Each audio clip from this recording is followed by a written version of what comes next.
When I was a kid, I was pretty worried about growing up. And when I turned 2, I was really anxious because I doubled my age in a year. I thought, if this keeps up, by the time I'm 6, I'll be 90. By the time I was a little older, I was still pretty worried, but about something altogether different, namely communism. I grew up in the United States in the 70s and 80s, which was pretty much a kind of boom time for Cold War paranoia about the Soviet Union.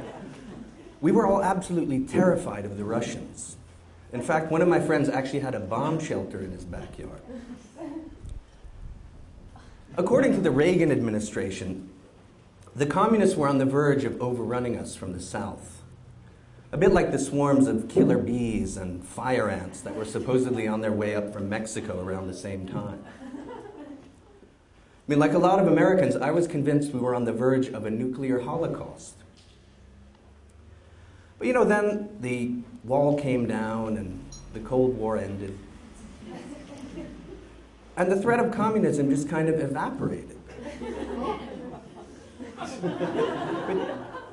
I guess the contemporary equivalent would be waking up one day to find out that the Muslim fundamentalists just weren't our enemy any longer. But it's interesting because in retrospect, a lot of the things that we worry about turn out to be completely unfounded. You had the whole Y2K thing, and the whole bird flu scare, and people throughout history have been convinced that asteroids were going to smash into the Earth. But these fears were, nothing ever really amounted from those. Maybe human beings are just a particularly paranoid bunch, and we just have some kind of inherent need to worry about something, no matter how irrational or rational it may be. It's a bit like the joke about the agnostic dyslexic insomniac, the one who stays up at night wondering if there really is a dog. Take the threat of terrorism, for instance. We're all pretty worried about terrorism. But how much of a legitimate threat do they really pose? Did you know that more people are killed each year by rampaging elephants than by terrorists? This is an actual statistic. In fact, in India alone, more than 200 people a year are killed by elephants. And in 2006, one single elephant in the Indian state of Assam killed 28 people before he was finally shot. And that's the same number of Americans who were killed by terrorists worldwide in 2006. One single elephant. Gives you some perspective on this. But in some cases, the gulf between fear and reality is even more extreme. Take all these doomsday cults. I don't know if you've been following these people. For instance, there was one just recently in Russia. These people locked themselves in a cave because they were convinced that the world was going to end in May. The last surviving members of the cult just kind of chucked in the towel and left the cave last week. I guess they figured, well, we bet wrong on this one. Imagine how embarrassing it must be to realize that everything you think about the world is completely wrong. Granted, these people are complete lunatics, but it raises an interesting philosophical question about how human beings interpret the world. Because basically, pretty much everything that we believe will eventually turn out to be wrong. Think about it. Back in the old days, scientists were utterly convinced that the world was flat and that the Earth was the center of the universe. Doctors used to drill holes in people's heads thinking they'd get better, but they usually just died. And Aristotle thought that women had fewer teeth than men. These almost have seemed like good ideas at the time, but with the benefit of a little bit of hindsight, now we just think they're a crock. But who knows, in 100 years' time, chances are everything we think now will turn out to be just as ridiculous. And let's be honest, when you think about it, human belief systems are a lot like fashion trends because, they occupy our attention for a little while and they seem completely reasonable at the time. But then invariably, New ideas come along and replace the old ideas. And when you look back at the old ones, they usually look kind of ridiculous. And speaking of fashion and misinterpretation, I've got a good joke for you. An octopus walks into a bar carrying a set of bagpipes. Sits down, orders a drink. The bartender serves, and they get to talking.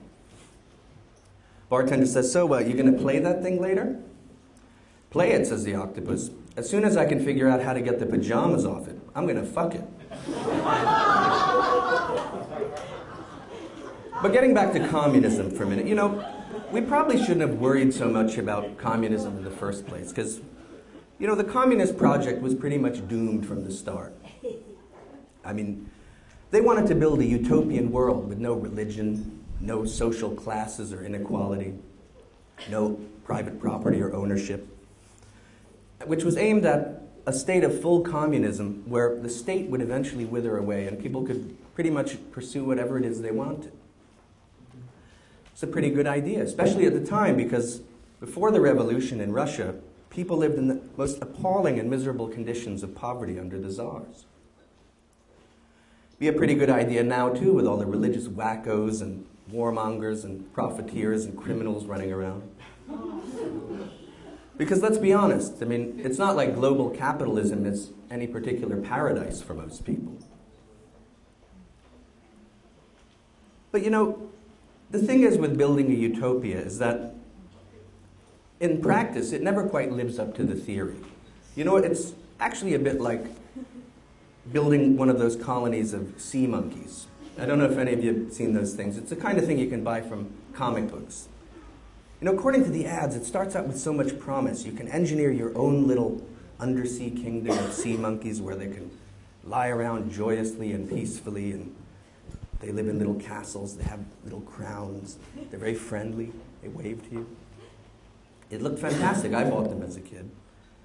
But in reality, it didn't quite live up to the promise. I mean, in actuality, these things are just a bunch of tiny little brine shrimp in some crappy little bucket.